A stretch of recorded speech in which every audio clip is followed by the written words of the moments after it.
Accused of killing conservative political activist Charlie Kirk is set to make his second appearance in court today.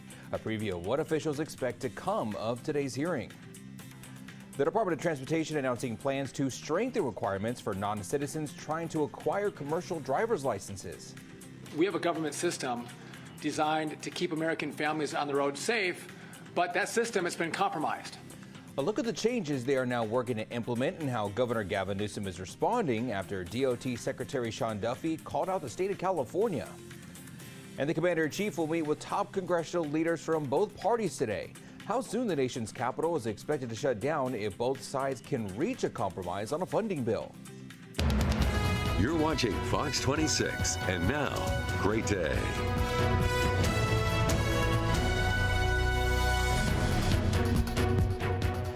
Well, we begin this hour with a live look at the Sundial Bridge in Redding, and not a bad way to start off your Monday and start off a new week. And good morning. I am Carl Cook, and yeah, it's going to be a little bit of a shortish day. It's just me on the desk. Liz Gonzalez, Justin Wilson are off today. Kim Stevens is on assignment, but don't worry, I'm going to do my best to hold down for today. But as far as your weather concerns, let's jump right into it and see how things are going to be shaping up for your Monday morning. So as far as your current conditions, 65 degrees right now. Wind speeds are picking up there in the northwest direction at 9 miles an hour with some light clouds in the sky. Also, I want to mention there, dew point at 58 degrees today. And as we look as far as your day planner, it's going to be cloudy today. Going to see some clouds back and forth there starting at 10 a.m. at 71 degrees.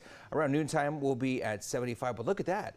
80s, 81 degrees at that 5 p.m. hour. Wind speeds are going to be moderate today. But yeah, we're still going to have some cloud coverage. And that is going to be the next weather makers. Those chances of 80s. We're not seeing any 90s possibly for the next couple of days. But we'll break all that down a little bit later in the forecast. Charlie Kirk's accused assassin will be in court virtually later this morning. Tyler Robinson is the 22-year-old accused of shooting and killing conservative activist Charlie Kirk during an event at a Utah Valley University.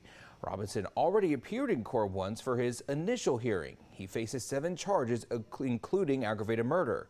Sky Lazaro is a criminal defense attorney based in Salt Lake City. Well, she's not connected to this case, but she spoke with someone from our sister station in Utah to go over what can happen in these next few hearings. I expect this to be a pretty simple and quick hearing. My guess is the court will just make sure that his attorney is willing to accept the appointment, place that on the record, and probably just set, further dates for status conferences. I think there's probably some discovery that needs to be exchanged. In addition, it sounds like this is still an ongoing investigation. Court is set to start at 9 this morning. And the man accused of a deadly mass shooting at a waterfront bar in North Carolina will also appear in court today. When the dust settled, 8 people were shot, 3 of them are dead, and at least 1 is now clinging for their life.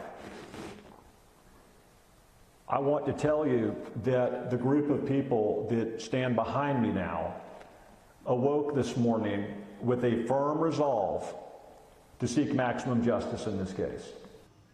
Police say the suspect, Nigel Edge, was apprehended by a U.S. Coast Guard in a boat just 12 miles north from where that shooting took place. The 40-year-old is being charged with 3 counts of first-degree murder and 5 counts of attempted murder. At least 4 people are dead and 8 others are hurt, but officials in Michigan fear that those numbers may rise. This is after a shooting at the Church of Jesus Christ of Latter-day Saints Chapel. We're working around the clock now, so we're working tirelessly to find additional bodies. So to answer your question, the entire church has not been cleared because it's a total loss due to the fire. So these first responders right now, they're in recovery mode. They're trying to fight through all the debris from the fire. The FBI is investigating this as an act of targeted violence. Officials say the suspect had explosive devices but believe that he used gasoline to start the fire, which resulted in that church burning down. In a social media post, President Trump urged everyone to pray for the victims and said the epidemic of violence in the country must end. Michigan Governor Gretchen Whitmer has ordered flags across the state to fly at half-staff through Friday in order to honor those victims. Time is now 5:04. Let's get a look at your forecast for today. And we're going to be seeing some lower temperatures today and possibly even through the week, because you see that low pressure there kind of just surrounding the state of California. There were just some light chance of rain, but that's more up in the northern parts of the state. So not a bad way to get things going as far as the start of your week. But that chance of rain will start picking up throughout the rest of the week. This is around 3 p.m. where we start seeing that rain in the foothills there, and even maybe in the lower part of the eastern part of Fresno County there.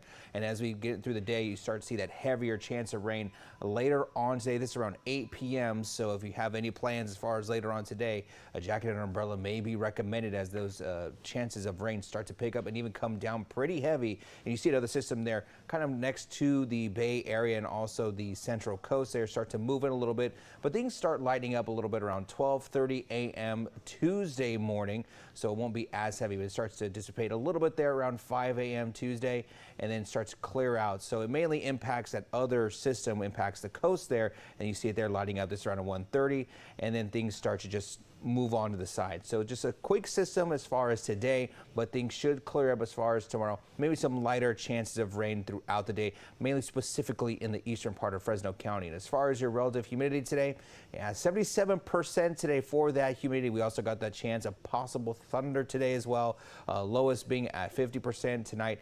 56%. So yeah, that humidity playing a factor as far as today. The dew point is going to be at 59 degrees. But as far as that, outside of the system we're going to be seeing today, it's not going to be bad for the rest of the week. So 82 is going to be the high today, and also tomorrow for your Tuesday. On Wednesday, 84 degrees. So it looks like we're going to be staying in those 80s for at least the next several days, and those overnight lows are going to be in the 60s, and the thunderstorms there at a 20% chance. But we'll get through the system today, and then things should start clearing up for the rest of the week. So not a bad way to get things going as we get closer to October as well. Forgot to mention that. So maybe things should be good to start off the month of October. But we're going to focus back on today and get your highs and lows for the rest of the valley for the Monday. In Southeast Fresno, police are investigating a deadly stabbing. Officers were called to Garrett and Maple Avenues yesterday morning just before 11. There, they found a man in his late 30s with several stab wounds at his upper torso. He was rushed to CRMC, where he later died. Witnesses described the suspect as a man in his 40s who took off in a black mid-sized vehicle. He was last seen heading northbound on Maple Avenue. And if you have any information on this stabbing, please call the Fresno Police. Police in Visalia are looking for a driver who took off after hitting a person. They say it happened just yesterday morning in the area of Santa Fe and Cahuilla. When officers had arrived on the scene, they found a person lying in the roadway with major injuries. The driver involved had already left the scene, according to police. And officials also say the victim was transported to a nearby medical center and is in critical condition. Now, this incident is still under investigation, and police are asking anybody who witnessed the crash or has information to come forward. And in the South Valley, Tulare County Sheriff's Office is investigating what they're calling a suspicious death. Saturday morning, just after 1, deputies were called to Road 80 south of Avenue 184 in Tulare. When they arrived, they found a man's body in the roadway. The cause of his death is still under investigation, but if you have any information about this case, you are asked to contact the Tulare County Sheriff's Office. I'm Christine Frizzell with a look at a high-profile ICE arrest in Des Moines, Iowa. The details ahead. The Chuck Chansey Skycam, sponsored by Chuck Chansey Gold Resort and Casino. And a live look now at downtown Fresno from above our Fox 26 News studio. The time now is 5:08 and 65 degrees right now. You can find new headlines and the weather forecast on your screen all morning long, even through the commercial break.